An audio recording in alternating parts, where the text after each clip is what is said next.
Hello everyone, welcome to Make Gaming Easy. Today in this video, I'm going to show you how to clear cache of Among Us. So without any further ado, let's get started.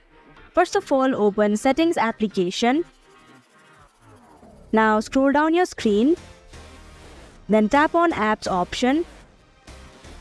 Here click on Manage Apps. Now in the search bar, type in Among Us. Tap on the storage option, and here you can see an eraser icon in the bottom section of your screen. Tap on it. Select Clear Cache option, and if you're sure, tap on the OK button. So that is how you can clear cache of Among Us application. Thank you for watching Make Gaming Easy. I hope this video was helpful to you. If it was, hit the like button and comment down if you have any questions or feedback.